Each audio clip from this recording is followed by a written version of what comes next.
Como nasceu o nosso universo?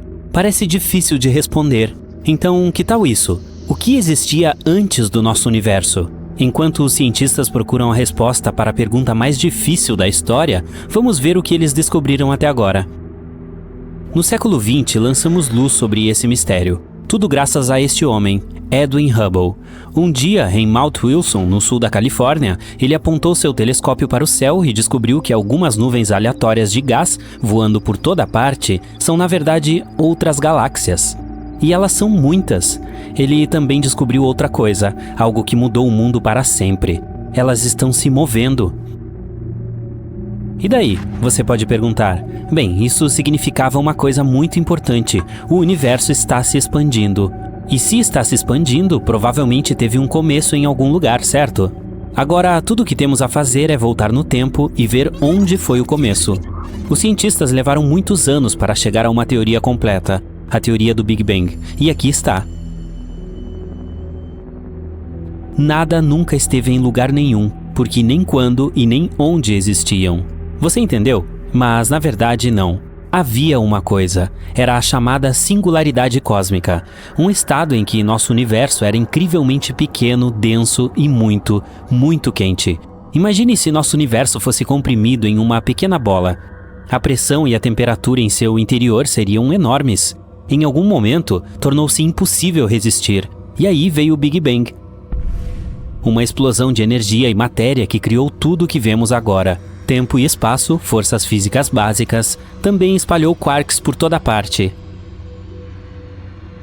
Esses quarks, minúsculas partículas que compõem nosso mundo, estavam fervendo em um caldo cósmico incrivelmente quente. Quando esfriou, a gravidade começou a atraí-los uns para os outros. Eles se reuniram em átomos, depois em moléculas que formaram os primeiros objetos do mundo, as estrelas. E tudo isso aconteceu há apenas 12 a 14 bilhões de anos. Tudo bem, agora sabemos como nosso universo foi criado. Mas o que havia antes disso? Alan Harvey Guth, um físico teórico e cosmólogo norte-americano, dedicou toda a sua vida a resolver esse mistério. Após estudar a teoria do Big Bang, Guth encontrou algumas falhas. Por exemplo, a distribuição da matéria foi muito uniforme, embora não devesse ser. Vamos pendurar um balão cheio de tinta no teto e colocar uma tela branca no chão. Se deixarmos o balão cair, ele estourará e veremos o caos completo na tela. Um monte de manchas espalhadas por toda parte aleatoriamente, nenhuma igual à outra. Mas não é bem assim que o universo primitivo se parecia. Em vez de jogar o balão com tinta do teto, vamos desenhar um pequeno ponto vermelho na tela. Agora vamos expandir um pouco mais, e muito mais. Se capturarmos essa ação quadro a quadro, ao reproduzirmos, veremos um círculo crescendo gradualmente em todas as direções. Essa é a realidade. O universo primitivo era muito uniforme e proporcional. Essa foi a descoberta de Guth, a inflamação cósmica, uma teoria que diz, mesmo antes do Big Bang, havia algum tipo de força que podia dar ao Bang uma forte aceleração. Algo que fosse capaz de distribuir tudo no espaço de forma instantânea e uniforme. A teoria de Guth foi um grande sucesso e agora a maioria dos cientistas confia nela. Para a maioria deles, essa ideia do nascimento do universo é suficiente. Para a maioria, mas não para todos. Martin Boyovald é um alemão, professor de física. E em sua opinião, o universo nasceu de maneira bem diferente. Lembra quando falamos sobre singularidade cósmica? O estado do universo quando pequeno, infinitamente denso e superquente. De acordo com a teoria de Martin, a singularidade não poderia simplesmente aparecer do nada. Isso não faz sentido. Mas então, de onde... O cosmologista da Universidade de Stanford, chamado Andrei Linde, apresentou um artigo com a ideia principal de que havia a possibilidade de o universo ter sido criado em um laboratório. A teoria dizia que havia uma chance de uma civilização avançada em algum lugar ter criado nosso universo. Ela criou um cosmos inteiramente novo, que mais tarde evoluiu para seus próprios planetas, estrelas e formas inteligentes de vida. 30 anos depois, muitos cientistas levam essa teoria muito a sério. Eles até começaram a falar sobre coisas que nós, como civilização, podemos fazer para chegar a um nível tão avançado. A teoria diz que essa civilização evoluída decidiu adicionar a tecnologia que ajudou a criar um novo universo do nada. Isso aconteceu por meio de tunelamento quântico. Isso é quando um átomo pode aparecer do lado oposto de alguma barreira, mesmo que seja impossível, considerando as leis da física de nosso mundo. Tipo, se você quer passar por um muro alto, mas não consegue fazer isso com escadas ou dando a volta por algum lugar. Imagine que pode simplesmente passar por ele como um fantasma. No nosso mundo, isso não é possível. Mas um povo mais avançado talvez seja capaz disso, além de descobrir como poderia criar novos universos. Agora mesmo, na escala cósmica, poderíamos ser uma civilização classe C. Não sabemos como recriar algumas coisas, como as condições da Terra para quando nossa estrela central, o Sol, se extinguir. Se conseguirmos nos tornar uma classe B, aprenderemos a ajustar as medidas para ser independentes dele. Isso significa que poderemos aprender a viver mesmo sem ele. E se subirmos de nível e nos tornarmos classe A, poderemos recriar as condições cósmicas e produzir nosso próprio cosmos em laboratório. Pensamos no mundo em que vivemos por meio de 3 dimensões de espaço: leste-oeste, norte-sul e em cima-embaixo. Também existe uma dimensão de tempo, o que significa que podemos distinguir o passado do futuro. Uma quinta representaria mais uma extra do espaço. A hipótese da existência dela foi mencionada pela primeira vez na década de 1920 e foi inspirada na teoria da gravidade de Albert Einstein, que disse que o espaço-tempo é deformado por matéria e energia. Não conseguimos perceber essas 4 dimensões, mas vemos como um objeto se move e atribuímos isso à gravidade. E talvez haja alguma outra força, como a eletromagnética, que é mais de 1000 vezes mais forte do que a gravidade, que poderia explicar as coisas que acontecem nessa dimensão extra. A quinta é curvada de uma maneira que não conseguimos ver, mas a ideia sobre ela foi mencionada em uma teoria das cordas, que considera o universo como cordas realmente pequenas de massa e energia, não como partículas. E vibram em um espaço-tempo de 10 dimensões, considerando que 6 são enroladas e bem menores do que um único átomo. Isso levou a imagem do universo como uma ilha 3D que flutua em um espaço-tempo de 10 dimensões. Além disso, a quinta pode ser uma explicação excelente para nos dizer mais sobre a matéria escura, que é a coisa invisível com massa, mas não podemos vê-la, e ela não é capaz de interagir com a matéria comum. Um estudo recente sugere que o universo é semelhante ao seu cérebro, só que em uma escala muito maior. A rede neural cerebral contém cerca de 86 bilhões de neurônios. O universo observável tem pelo menos 100 bilhões de galáxias. Tanto as galáxias quanto os neurônios têm uma estrutura semelhante, uma teia complexa de nós ligando longas fibras semelhantes a fios. Em cada um desses sistemas, as fibras representam apenas 30% da massa total, e os 70% restantes são água no cérebro ou energia escura no universo. As galáxias e teias de neurônios se conectam de maneira surpreendentemente semelhante. Em ambos os casos, o processo segue os mesmos princípios físicos. Ao mesmo tempo, alguns pesquisadores afirmam que a semelhança entre o cérebro e o universo é apenas superficial. Sua mente percebe pequenos detalhes e os reúne, e então chega a uma conclusão que não tem nada em comum com a realidade, já que o cérebro é um mini-universo. Em bilhões de anos, o universo provavelmente se expandirá tanto que não seremos capazes de ver nenhuma estrela no céu. Para transformar a Terra em um buraco negro, você teria que espremê-la até ficar do tamanho de uma bola de gude. E se você quisesse que o Sol se tornasse um buraco negro, teria que comprimi-lo até que ele não tivesse mais do que 6 km de diâmetro. Uma galáxia Starburst é uma galáxia com um processo intenso de formação de novas estrelas em uma velocidade vertiginosa.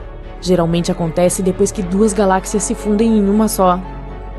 Enquanto a Terra tem apenas um satélite natural, Júpiter é cercado por pelo menos 79 luas. No universo, não existem apenas planetas anões, mas também galáxias anãs. Elas têm de 1000 a alguns bilhões de estrelas. Para efeito de comparação, a Via Láctea é composta de 250 bilhões a 400 bilhões de estrelas. Um buraco negro supermassivo a 250 milhões de anos-luz da Terra emite o som mais profundo já detectado de qualquer objeto no universo. É 1 quatrilhão de vezes, que é um 1 com 15 zeros, mais profundo do que o ouvido humano pode ouvir. O planeta Kelt 9b está a 670 anos-luz de distância da Terra. É um Júpiter superaquecido, ou seja, um planeta gigante, escaldante, com uma massa semelhante à de Júpiter. No Kelt 9b, o calor é tão grande no lado diurno do planeta que dilacera as moléculas. Qualquer líquido flutuando no espaço sideral se transforma em uma esfera. Isso também acontece na órbita baixa da Terra. Nossa galáxia, a Via Láctea, tem mais de 105 mil anos-luz de diâmetro. Todos os planetas do Sistema Solar caberiam entre a Terra e a Lua com algum espaço de sobra. Os buracos negros espaguetificam as coisas. Isso acontece quando algo passa pelo horizonte de eventos. Então, a atração gravitacional do buraco negro começa a esticar esse objeto em uma direção e a espremer em outra. O primeiro corpo celeste que os astrônomos identificaram como uma espiral foi a galáxia do Roda-Moinho. Seus longos braços são feitos de gás e estrelas, e tudo está polvilhado com uma fina poeira espacial. Da Terra, só é possível ver 5% do universo. Se uma estrela chegar muito perto de um buraco negro, pode ser dilacerada por sua força gravitacional. O WASP-12b é um planeta gigante a 1.400 anos-luz de distância da Terra. É formado principalmente por gás. Infelizmente, o planeta está condenado, orbita muito perto de sua estrela-mãe. Em cerca de 10 milhões de anos, o WASP-12b será engolido pelo seu Sol ganancioso. Nossa Via Láctea e a galáxia de Andrômeda, sua vizinha mais próxima, se encontrarão em pouco menos de 4 bilhões de anos. Quando elas colidirem, formarão uma enorme galáxia elíptica. Uma das luas de Saturno, Encélado, reflete quase 90% da luz do Sol. Isso torna essa lua um dos objetos mais brilhantes do Sistema Solar. Mas como ela reflete a luz do Sol em vez de absorvê-la, as temperaturas na superfície de Encélado caem a menos 200 graus Celsius. A montanha mais alta do Sistema Solar é o Monte Olimpo, em Marte. Ele é 3 vezes mais alto que o Monte Everest. Se você estivesse no topo do Monte Olimpo, suas encostas estariam escondidas pela curvatura do planeta. No nosso Sistema Solar, Mercúrio e Vênus são os únicos 2 planetas sem luas. Cientistas que planejam enviar droides a Marte querem carregar as máquinas com muitos equipamentos pesados. Os droides também serão construídos com materiais mais fortes, tudo devido à gravidade relativamente baixa do planeta vermelho. Tudo em Marte é quase 3 vezes mais leve do que na Terra. A maior lua de Plutão tem metade do tamanho do próprio planeta anão. Isso torna Caronte, que é o nome da Lua, o maior satélite conhecido em relação ao tamanho de seu pai. Existem 3 bolas de golfe na Lua. Elas foram lançadas durante a missão Apollo 14. Os matemáticos afirmam que podem existir buracos brancos, embora os cientistas ainda não tenham encontrado nenhum. Se você se deparar com um buraco branco, não conseguirá entrar, seu horizonte de eventos não permite, mas você veria luz e matéria escapando de dentro dele. No nosso planeta, uma rotação completa leva um dia, mas o Sol é tão enorme que precisa de 25 a 35 dias terrestres para fazer uma rotação completa. O espaço vazio não é realmente vazio, pelo menos é o que diz a teoria quântica de campo. Na verdade, ele está repleto de pequenas vibrações que podem se transformar em partículas virtuais se tiverem energia suficiente. Essas partículas virtuais podem produzir pacotes de luz com baixa energia chamados fótons. Agora, há algo que todo buraco negro tem: um horizonte de eventos. É um ponto de não retorno. Isso significa que, uma vez que algo cruze esse ponto, nunca mais sai de lá, nem mesmo a luz. E há uma força gravitacional incrivelmente forte em torno do horizonte de eventos. Os buracos negros sobrevivem devorando o gás e as estrelas ao seu redor. Na maioria dos casos, um buraco negro tem um disco giratório de material ao seu redor, chamado de disco de acreção. Ele brilha imensamente à medida que todos os elementos que se aproximam demais de um horizonte de eventos são aquecidos e despedaçados antes que o buraco negro os engula. À medida que o material se aproxima, ele começa a viajar e a se mover cada vez mais rápido, contornando o buraco negro. Isso faz com que o disco de acreção brilhe e, ao mesmo tempo, delineie a sombra do buraco negro, que é basicamente o próprio horizonte de eventos do qual estamos falando. Os buracos negros podem até querer se esconder, mas fazem isso muito mal. De acordo com a teoria da relatividade geral de Einstein, a gravidade se curva e distorce o espaço e o tempo. Isso significa que quanto mais próximo você estiver dessa atração gravitacional extremamente poderosa ao redor do buraco negro, mais distorcidos se tornam o espaço e o tempo ao redor dele. E nesse espaço distorcido há partículas e campos minúsculos. Devido à extrema gravidade da torção, essas partículas e campos começam a se comportar de maneiras incomuns, por exemplo, criando fótons do nada. É sobre isso que Stephen Hawking estava falando há quase 50 anos.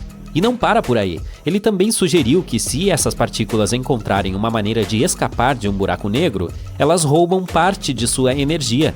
E por causa desses ladrões, o buraco negro perde sua energia com o passar do tempo, até que, em um determinado momento, ele desaparece completamente. Ele sugeriu que os buracos negros liberam energia na forma de energia térmica ou calor, que é chamada de radiação Hawking. E essa radiação não carrega nenhuma informação. Isso significa que quando um buraco negro evapora, destrói todas as informações que tinha sobre a estrela que criou o buraco. Dessa forma, não podemos saber o que realmente aconteceu. E isso é um pouco confuso, porque as leis da mecânica quântica dizem que a informação não pode ser destruída. Esse conflito é algo que chamamos de paradoxo da informação de Hawking. De acordo com Hawking, todas essas informações não são realmente perdidas, mas são armazenadas em uma nuvem de todas as partículas de energia zero que cercam o buraco negro. Ele chamou isso de cabelo macio. Agora, há este novo estudo como uma possível solução. A Via Láctea é um dos maiores mistérios que existem, literalmente. É difícil descobrir a dimensão da nossa galáxia, e um dos principais motivos é porque vivemos nela. Pense nisso como caminhar por um shopping. Você sabe dizer que ele é grande, mas não tem certeza até que realmente tenha uma visão aérea. A Via Láctea consiste em bilhões de estrelas distantes que parecem um feixe de luzes ao longe. Então basta medir a distância entre essas estrelas e pronto. Aí está a resposta. Não exatamente. Posso ter esquecido de mencionar as nuvens opacas de poeira bloqueando a visão. Alguns cientistas foram teimosos o suficiente para executar modelos de computador de como as galáxias se formam e evoluem. Existe um halo em torno de nossa galáxia. Então, os pesquisadores queriam ver se havia algum tipo de beco sem saída nela. Eles descobriram que ela se espalha por 100 mil anos-luz de distância de seu centro. Provavelmente, significa que tenha cerca de 200 mil anos-luz de diâmetro. O problema com essa estimativa é que os halos não tendem a ter uma borda final, pois simplesmente desaparecem. É como apontar uma lanterna e tentar ver precisamente onde a luz termina. Em 2013, o telescópio espacial Hubble capturou uma imagem de algo a 25 milhões de anos-luz de distância. Descobriu-se que era uma galáxia espiral, mais tarde chamada de ESO 373/8, com pelo menos 7 outras galáxias vizinhas. E esta é fina como uma panqueca muito brilhante. O equipamento também tirou uma foto de outro aglomerado de galáxias a 65 milhões de anos-luz de distância, chamado de IC 335. Esta é outra gloriosa panqueca brilhante, flutuando na imensidão do espaço. As imagens não são as mais precisas. É difícil dizer exatamente para o que se está olhando. Essas galáxias de disco têm muitas nuvens de poeira que podem se estender por centenas de anos-luz de diâmetro e se localizam principalmente perto dos centros das galáxias e são invisíveis na luz normal, mas podem ser detectadas com a ajuda de um filtro azul. De qualquer forma, a IC 335 é um disco oval com enormes nuvens de gás e poeira. Isso significa que estrelas aparecem constantemente ali, mas nem todas as galáxias as produzem. Cada uma nasce com uma bola gigante de gás em rotação lenta que está continuamente entrando em colapso sobre si mesma. À medida que começa a girar cada vez mais rápido, o formato de panqueca surge. Oh, me passe a calda, por favor. É como virar a massa de pizza no ar, depois de fazê-la em forma de círculo. A cobertura são as estrelas e o molho são as nuvens de poeira e gás. Você também está ficando com fome? Algumas galáxias podem perder o gás e a poeira caso se tornem parte de um aglomerado. Então, todas essas mini-galáxias orbitam o centro de massa comum, com gás separando-as. Quando uma de disco passa por elas, como um trem em alta velocidade, a pressão pode soprar para longe a poeira e o gás. De longe, parece que você está olhando para um DVD que já vai tocar. Mas, se você viajasse milhões de anos-luz para observar mais de perto, veria um disco escuro cheio de estrelas. Nem daria para dizer que se está dentro dela. Você também veria uma bolha de poeira brilhante deixada pelas gigantes vermelhas no meio da galáxia. Estas são estrelas massivas e muito brilhantes com baixas temperaturas de superfície. Mas as imagens dessas galáxias não nos mostram realmente suas cores reais. As câmeras criam alguns desses tons para que não seja preciso olhar para algo difuso ou granulado. As pessoas não sabem realmente as cores reais das que estão distantes. A nossa tem muito gás dentro, assim como eu. Então, não precisamos esperar que nossa casa diminua tão cedo. Na verdade, a Via Láctea ainda produz novas estrelas. cerca de 7 por ano. Mas algumas galáxias desaparecem quando não podem mais criar estrelas. Na indústria, chamam isso de estrangulamento, que acontece quando as galáxias ficam sem gás, o que significa que não há mais material novo que possa ser usado para produzir estrelas. Gás e poeira não são as únicas coisas que podem se encontrar em uma galáxia. Assim como um mágico tirando um coelho, flores e outras coisas de sua cartola mágica, cada uma tem outras surpresas, como planetas, aquelas bolas de matéria girando em torno de si mesmas e de outras coisas. Bem, tecnicamente, eles estão longe de ser perfeitamente redondos, mas também não são planos como as galáxias espirais. Isso acontece principalmente por causa da gravidade, cuja força é tamanha que um deles puxa tudo em direção ao seu centro, tomando a forma de uma esfera. No processo, todas as arestas e qualquer outra coisa que possa se destacar são suavizadas. Mas quanto menor um corpo espacial, menos redondo é. Pegue um cometa. Nem sempre sua superfície é lisa. Ele é pequeno e, portanto, tem bordas acidentadas e pontiagudas. Dado o tamanho da Terra, é seguro dizer que a gravidade é forte aqui em comparação com a da Lua ou de qualquer objeto espacial de tamanho menor. E por causa da rotação constante, o nosso mundo tem um calombo. Esse cabo de guerra entre a gravidade puxando para dentro e a rotação não permite que a Terra seja uma esfera perfeita. Além disso, ela está inclinada. Essa falha de design é responsável pelas estações que temos. Essa inclinação pode acontecer porque milhões de anos depois que o nosso mundo se formou, provavelmente colidiu com um protoplaneta, que é um grande corpo espacial se transformando em um planeta. Vênus é único porque gira para trás em comparação com o resto de seus pares. Se você estivesse nele, que é o mais quente do nosso sistema solar, veria o Sol nascer no oeste e se pôr no leste. Mas teria que chegar a tempo para observar esse fenômeno. Um dia ali dura mais de 240 dias terrestres. Por muito tempo, os cientistas acreditaram que a forte atração do Sol sobre Vênus era responsável pelo dia tão longo. Mas uma nova teoria afirma que ele costumava girar como a Terra e os demais planetas. Mas em um ponto apenas virou seu eixo 180 graus. Isso não significa que parou de repente no meio da rotação e começou a se mover para trás. Uma hipótese sugere que um grande cometa ou objeto o atingiu no passado. Isso pode ter feito com que mudasse a direção da sua rotação, mas muitos estudiosos duvidam dessa teoria. Se você observar a Lua por algum tempo, poderá perceber que encara a mesma face todas as noites. A verdade é que ela gira, mas muito lentamente. Nosso satélite natural leva 27 dias terrestres para girar em torno do próprio eixo. Além disso, faz isso na mesma proporção que orbita a Terra. O lado que sempre vemos é chamado de lado próximo da Lua. E o que não está voltado para nós é, você adivinhou, o oposto. E também tem o apelido de lado oculto da Lua. O eixo de rotação de Urano é de 98 graus em relação ao plano do Sistema Solar, o que basicamente significa que gira de lado. Por um tempo, os cientistas acreditaram que um grande objeto incandescente pelo espaço atingiu Urano, fazendo-o inclinar-se. Mas aqui está um problema. As luas dele são cobertas de gelo. Uma colisão tão poderosa que fez o planeta tombar teria resultado na interrupção do movimento e da posição delas. Mas elas parecem relativamente intocadas, e todo o gelo que as cobre ainda está intacto. Qualquer grande mudança com Urano teria gerado energia suficiente para derreter o gelo. Outra razão para sua estranha posição pode estar relacionada aos seus anéis. Sim, como os de Saturno, só que mais leves e mais fracos. Os de Saturno são em sua maioria bilhões de pedaços de gelo e rocha flutuando em órbita. Algumas partículas podem ser do tamanho de uma pedrinha, enquanto outras chegam a atingir o tamanho de uma casa.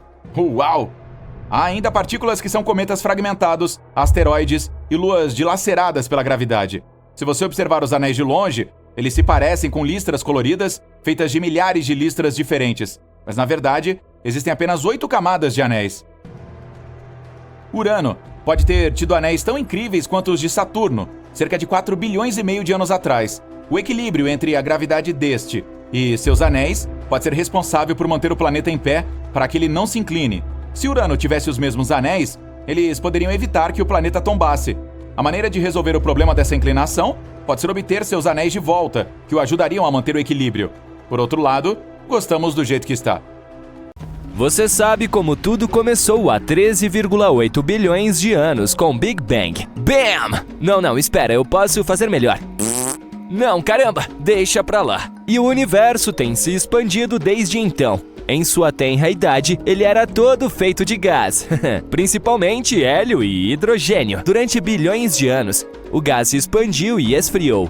Enquanto isso, galáxias, estrelas e outras coisas misteriosas no espaço que tentamos explorar hoje se formaram por causa das forças gravitacionais. E nesse caos, tipo quando a gente estava na escola, há cerca de 4,6 bilhões de anos, nosso magnífico planeta também nasceu. Tudo começou como um disco de gás e poeira que orbitava o jovem Sol, da mesma forma que o resto dos planetas em nosso sistema solar. Esse disco consistia em partículas de poeira de diferentes tamanhos e gás. Elas estavam circundando o Sol em velocidades diferentes e em órbitas que não eram estáveis e previsíveis. Elas estavam se chocando umas com as outras o tempo todo. Essas partículas se transformaram de grãos de poeira muito pequenos em pedregulhos e, mais tarde, em objetos maiores chamados planetesimais, que tinham de quilômetros a centenas de quilômetros de diâmetro. E esses planetesimais que estavam orbitando o Sol dentro do disco tinham força gravitacional forte o suficiente para puxar outros objetos da vizinhança para fora de suas órbitas e colidir com eles.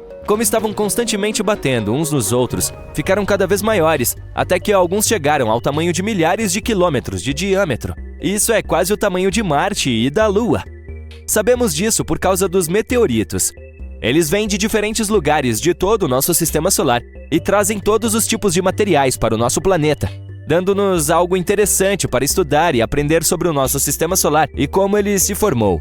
Esses materiais incluem pedaços muito pequenos de poeira e rocha que atravessaram o caos e sobreviveram a esses tempos difíceis, mesmo antes da criação dos planetas. Os meteoritos também trouxeram pedaços de asteroides e planetesimais deixados para trás após o término do processo de formação dos planetas. Quando esses objetos estavam se formando, alguns elementos radioativos ficaram presos dentro dos minerais que, novamente, faziam parte deles. Foi assim que os cientistas puderam saber a idade deles. Mas o estágio final da formação da Terra e, em geral, todo esse caos que estava acontecendo em nosso sistema solar pode ter levado um pouco mais de tempo. Possivelmente até 100 milhões de anos a mais. Foi quando ocorreu o último grande impacto e a Terra finalmente atingiu seu tamanho máximo. O que de fato aconteceu foi que ele atingiu outro objeto que era quase tão grande quanto Marte. Essa colisão foi tão forte que o impacto produziu energia suficiente para vaporizar parte do metal e da rocha da Terra e do objeto do tamanho de Marte. E esse vapor criou um disco que circundava nosso planeta. Esse disco esfriou e se aglomerou em algum momento. E foi aí que surgiu a Lua. Nossa Lua foi o resultado dos detritos do impacto, que era uma combinação de gás quente e rocha derretida. No entanto, há outras teorias sobre como a Lua se formou. Uma delas afirma que ela se separou da Terra. Outra diz que a Lua se formou em outro lugar de nosso sistema solar. E em algum momento, quando estava vagando, chegou tão perto da Terra que acabou sendo capturada por sua gravidade. E os adeptos da terceira teoria acreditam que a Lua e a Terra se formaram ao mesmo tempo, a partir do mesmo disco protoplanetário. Antes da formação da Lua, a Terra era um lugar muito diferente. Se você pudesse passar apenas um dia na Terra sem a Lua, ficaria surpreso com o que aconteceria com os dias e as noites. Eles não seriam tão estáveis como são hoje porque a Lua ajuda a manter o eixo da Terra estável. Os dias eram mais curtos naquela época. A Terra estava girando muito mais rápido antes da formação da Lua. Sua atração gravitacional desacelerou a rotação do nosso planeta, o que significa que os dias ficaram mais longos. A rotação da Terra está ficando mais lenta com o passar do tempo, mas em uma taxa muito pequena. Algumas previsões dizem que, em 1 bilhão de anos, um dia típico terá entre 25,5 e 31,7 horas de duração. Se 24 horas não for tempo suficiente para você, basta esperar 1 bilhão de anos. Mas sim, se você é o tipo de pessoa que gosta de levar as coisas devagar, definitivamente teria que se apressar naquela época. Embora não houvesse muitas coisas que você pudesse fazer naquela época para preencher seu tempo, além de navegar pela lava quente, coletar pedras ou torcer para não ser atingido na cabeça por algum meteorito feroz que caísse em nosso planeta. Ai! Mas se você fosse paciente o suficiente, talvez visse algo muito legal. Água chegando ao nosso planeta pela primeira vez. Havia uma chuva de meteoros ardentes vindo do céu, e eles continuavam batendo em nossa jovem Terra. A princípio, parecia devastador, mas alguns desses detritos que caíam provavelmente continham água. Muitos acreditam que os asteroides e cometas que se chocaram com nosso planeta natal carregavam pequenas quantidades de água. Mas considerando que essa chuva de meteoritos durou mais de 20 milhões de anos, talvez até 200 milhões de anos, não é tão incomum que, depois de algum tempo, poças de água tenham começado a se acumular na superfície. E à medida que a água evaporava na atmosfera, ela caía de volta, formando lagos, rios, mares e, por fim, oceanos. Somente nesse ponto havia uma chance de alguma vida primitiva evoluir em algum momento no futuro. A Terra iniciou sua transição de uma bola quente de magma para o mundo que conhecemos hoje. Antes disso, seria muito difícil que a vida existisse lá. Mesmo que isso tivesse acontecido de alguma forma, todas essas colisões de meteoros e asteroides provavelmente a teriam destruído. Além disso, não seria possível sobreviver sem um tanque de oxigênio. A Terra tinha uma atmosfera, mas não era como a que temos hoje. Os cientistas acreditam que ela era composta de vapor de água, metano, amônia e alguns outros gases liberados pela atividade vulcânica. Basicamente era muito tóxico, pois havia erupções vulcânicas o tempo todo. Além disso, as temperaturas eram muito mais altas, portanto ficar parado nesses estágios iniciais da Terra não seria uma experiência tão agradável. Além disso, poderia até haver alguma forma de vida naquela época. Em seus estágios iniciais, quando tudo era tão caótico, a Terra não era coberta por oceanos, árvores ou paisagens deslumbrantes como hoje, mas por magma derretido. A forma mais antiga de vida que conhecemos são os fósseis de micro-organismos encontrados em fontes hidrotermais. Acredita-se que eles tenham 3,4 bilhões de anos, e os cientistas supõem que o primeiro momento em que a vida apareceu na Terra pode ter sido há cerca de 4,2 bilhões de anos, mais ou menos. Portanto, com o equipamento certo, você poderia até mesmo ver alguns organismos unicelulares, como bactérias, em algum lugar do nosso caótico planeta, mesmo antes da existência da Lua. A atração gravitacional da Lua sobre a Terra cria marés nos oceanos, o que significa que ela provavelmente ajudou a misturar e circular a água dos oceanos, talvez até mesmo a moldá-los. As marés sem a Lua seriam muito menores, porque sua atração gravitacional é o que faz com que as marés subam e desçam. A Lua também afeta a vida no oceano. Com o passar do tempo, os animais do oceano mudaram e se adaptaram às mudanças no nível da água causadas pela gravidade da Lua. Até mesmo o simples luar tem um grande efeito sobre as criaturas marinhas. Por exemplo, os corais usam o ciclo da Lua para liberar seus ovos ao mesmo tempo e com marés mais fortes para ajudar a carregá-los. As tartarugas marinhas bebês usam a luz da Lua que brilha na água para guiá-las de seus ninhos até o oceano. Quem sabe que direções a vida na Terra teria tomado se, em algum momento, bilhões de anos atrás, não tivéssemos nossa amiga lunar para nos acompanhar ao longo do caminho